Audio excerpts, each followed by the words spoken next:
guys, this is Church of Caboose, and for today's Destiny 2 video, I'm going to be sharing with you the way I got the shotgun kill portion of the Felwinter's Lie, the Lie quest completed. I just found some things that I did with my own character that I felt like made this step go by really quickly. You have to get anywhere from 100 to like 500 kills with shotguns, so this can be rather grindy. The 100 kills comes if you do Crucible. It's been proven to be at least around 1% per kill. And then I'm going to show you guys how you can do this solo without losing your minds inside of the Crucible, or without needing a fire team to do some of those end game kinds of things. So I want to take this opportunity as well to talk about some of the weird stuff that's been going on with Bungie so far during Season of the Worthy, and just kind of share some thoughts I've had going around in my head. But first, we're going to share with you guys the tips and tricks on how to get all these kills done. If you do enjoy the video, please make sure to like and subscribe to my channel. Make sure you like the video, subscribe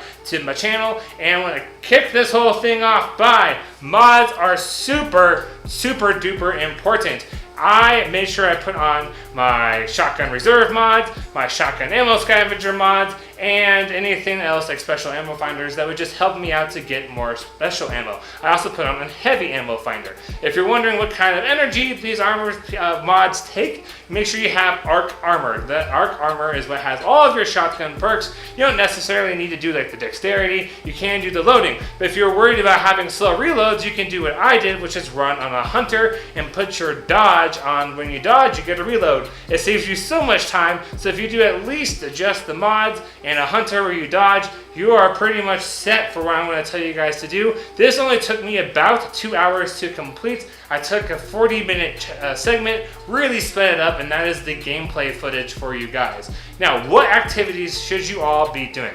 Now, obviously, if you had a fire team, you could go to the Whisper of the Worm, do that store mission that has a lot of ads. That's a pretty effective way. But I don't want you guys feeling like you have to be jump or puzzle experts, because if you're not super familiar with Whisper of the Worm, that can be a very long task because you have to wait for public events and all kinds of other stuff, because you've already had to have beaten Whisper of the Worm in order to effectively use that strategy. You could, if you had a team, also go to the Shadowed Throne and get to that part with all the Shadowed Thrall. Make sure you have a Well Warlock, and that would be another really good way to farm out. But again, that takes having a team, or at least if you're doing it solo, the skill and ability to do like all the stuff to get to that part of the Shadowed Throne quickly and efficiently, which I don't have necessarily do that solo. So we're going to be talking about how you can do stuff solo without needing to have fire teams or use all that spiffy fancy stuff. Now, the Horde modes obviously are a great way to get lots of kills done quickly. I would highly suggest you guys have on 3 shotguns. I ran the Astral Horizon, Dustrock Blues is another connect, so it's Parcel of Stardust, Mindbenders, and then I put on Legend of Acreus. The Tractor Cannon is also a heavy shotgun, so you can have 3 shotguns equipped. One of the reasons I like having the 3 equipped is because if one runs out of ammo, flip the shotgun and just kind of keep rotating around until you have to do a reload. If you have a shotgun with auto-loading holster, that makes the whole reload thing just a little bit easier. And then for the activities, I tried out doing Castellium, I did some Blinding Well, I did Altar of Sorrows, I did some Escalation Protocol, and I did a Strike. And to me, Altar of Sorrows seemed to be the best way of efficiently completing this whole deal. Blinding Well, you kind of have to have some resources in order to access the whole event, because you have to put in one of those tier things to load up a Blinding Well. Then if you have Escalation Protocol, while you have lots of ads, each of the waves gets steadily harder, while maybe sometimes reducing the number of ads, or at the very least making it harder to get close-up kills because you get Cursed Thralls for some of those runs. And then I found with Strikes, you're competing against other teammates, and I didn't really think Strikes was going to be the most efficient way of doing all of this stuff. Anyways, I do think Altars of Sorrow is a very efficient way of trying to grind this thing out. Or the Castellium. The Castellium is the intro area from the Leviathan raid, so when you go in, don't shoot the little dudes on the bridge unless you really want to. get on into where you would have to do all the flag stuff. If you're doing it solo, you can mindlessly and endlessly farm all of those ads, and you're by yourself, so you don't have to worry about people taking your kills. If you're in the Altar of Sorrow, not a whole lot of people are playing the Altar of Sorrow, and there's also so many ads, and there's different areas where ads spawn in that you can pretty easily isolate yourself and still get tons of kills, and you know right where the ads are coming from because they're coming out of those green orbs in the ground. So that was my tips for trying to get the step of the shotgun kills for the Felwinter's Lie quest completed as fast as possible. But you guys got some time. This is where I get a little bit into the whole ranty part. How many of you have so far tried to load in, or maybe have heard about the next step after this step being bugged? As of now, on May 18th at 4:45 in the afternoon Mountain Time, if you try to complete the next part of the step, it's a story mission called The Tyrant. You have to go to the moon, you hit up the bunker, and let me just show you guys what happens.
Alright, that's the proof right there that as of May 18th at about 5 p.m. Mountain Time, this quest is still bugged. You try and do it, it just brings you to the sanctuary. And I was playing last night, I got my kills done. I was like, yeah, let's get this whole quest knocked out, so maybe I can give a better guide for all my YouTube peeps.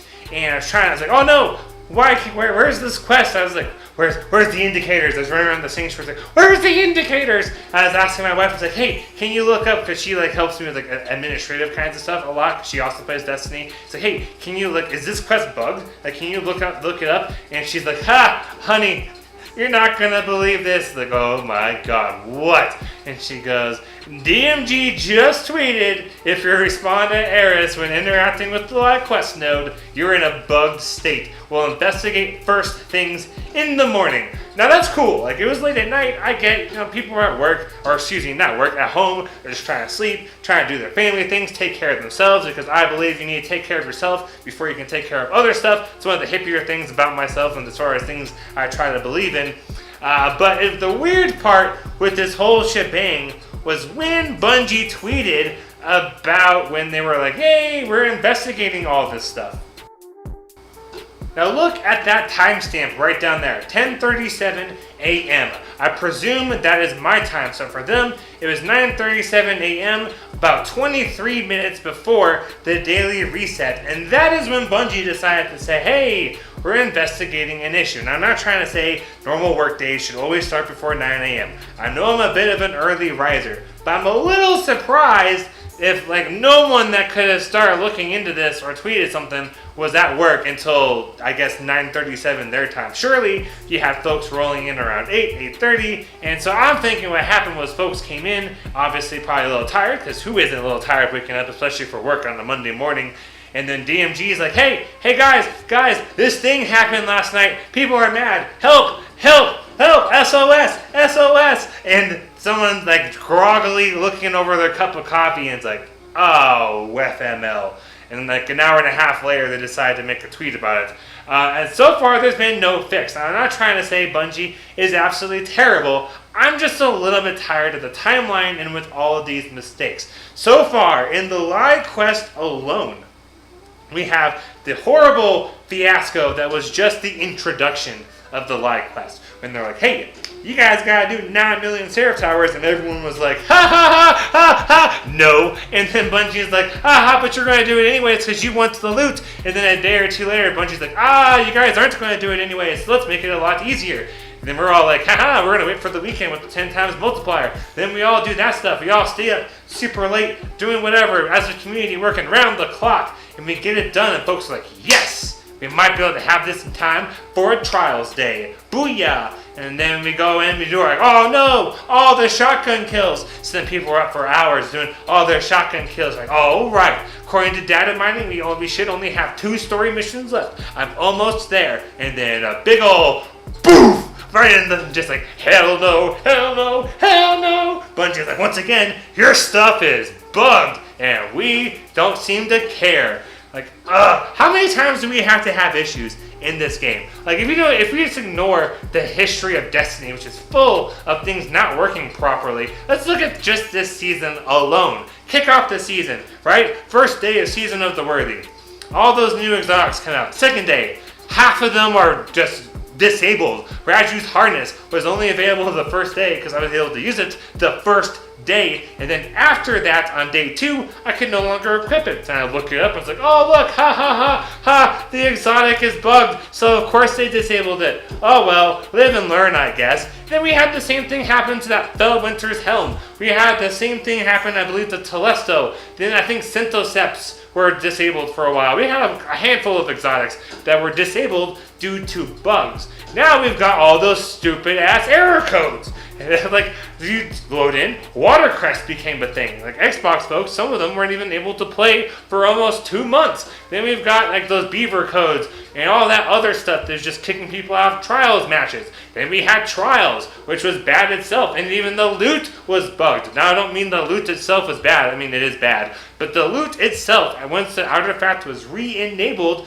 we had 2, maybe 3 weekends in a row where you couldn't actually get the loot until Saturday, so you had some poor souls that went flawless or got wins, whatever, and had to hope to God they could redo them the next day because they were unable to acquire them due to a bug that happened. And supposedly it was just because the servers were set to not give rewards till Saturday instead of Friday. It was not even like Saturday morning at the reset, it was like Saturday night in the evening, like 5 p.m. I think it was for Pacific time, where Bungie's located at. Then we got all these wonderful live quests, and we got the Seraph Towers without having matchmaking, and you're trying to spend like an hour just to get a lobby pulled together, and then you're trying to roll as long as you possibly can, and then after all of that goodness he put up for the last almost 3 months, we get to this part, and we're like, oh no, another bug. So Bungie, help me out here. I know you guys sometimes have folks come and playtest. I heard reports that y'all brought over some big streamers and or maybe YouTubers to try out Trials of Osiris, and they loved it. I find that highly doubtful because they probably just must not have known how the loot was going to work. Because I can't see a very average, like, self-thinking soul seeing the loot set up and being like, this is a great idea. This game mode's going to be amazing. And so this tells you guys at least sometimes bring folks in to play test. So do you just show them the parts you're proud of? Or do you, like, in general, just not test stuff? I don't know. I feel like this whole thing should have been tested the week before. Because here's what I'm thinking, all right? If I was Bungie, or someone that was at least a part of contributing to all these different mistakes, I'd be like, hey guys, so while this community is working super hard on the Seraph Towers, maybe we should triple, quadruple, double check, who knows if they've even checked it, to make sure the missions work. Because, wouldn't that be super frustrating for them as a community? They got this all done and then it just didn't work. And we've been having a bad string of luck with stuff not going our way. Maybe we should just test this out. And they don't. They have all these issues from not having dedicated servers, which hopefully if they do a D3, they'll at least learn that mistake and do dedicated servers. So I guess if you guys need someone to play test, I'm always looking for work. I love to play test. Heck, I probably even consider, to some degree, at least flipping for part of the bill to fly out to wherever you guys are at to play with stuff. I know I'm not a big famous YouTuber, so you probably don't give a crap about my opinions or anything of that nature. But hey, I'll still do it. Maybe I have the voice of the people. Maybe I've got less bias or something because I'm not someone that makes money by doing Destiny, or at least not yet. It's kind of one of my goals. So hey, hit me up, Bungie. My email is churchofcaboose1992@gmail.com. You got all those links down below. You can even hop in my Discord server and be like, hey, message us. We want to talk to you about something. And you bet your bottom dollar, your darn rootin' tootin' behind, I'll call you guys up or email, whatever it is, and we can get to chatting. Alright, I hope you guys enjoyed the video. I really hope you enjoyed my rant. I'm just so fed up with all these mistakes. I love Bungie, or not, I don't love Bungie. I love Destiny a lot, and so I guess by extension, I love Bungie. And I'm so tired of seeing a game I love, seeing a game I want to have thrive. And I've lost so many friends, not like, no, we're no longer friends, but like friends that I used to play Destiny with all the time. They're like, Destiny 2 sucks. We're not going to give it any of our money, and I'm still the sucker handing you guys money. And so I had to make all new friends. Granted, we're still friends in real life because I know them from real life. So I've hung in there with you guys, and I want them to come back. I want more people to join in. I want lots of folks just to try trials. So that way, even though it'd be really tough to get flawless, at least getting a piece of loot wouldn't be almost dang near impossible. I want to see this game succeed. And Bungie doing all these mistakes and doing all the things badly you've been doing badly this season, like making us be your anti-cheat for you. Like, gosh, that's a whole other topic on its own. You're like, hey, instead of having a basic function where we can spot things like a one-shot kill with better devils, if you think I'm exaggerating, go to Righty's channel. He's a guy that lives in Asia, and he's a YouTuber, does lots of trials, cheaters videos, and he's got one up there where they matched the same team twice in a row, and one of their guys was one-shot killing to the body where they had full health, one-shot kill with a hand cannon, dead. Like, that was what was happening. And there's no auto detection. These guys are self-resing. You got videos of people spying you with supers. You got folks that are blatantly and obviously cheating, and you just have to ask yourself,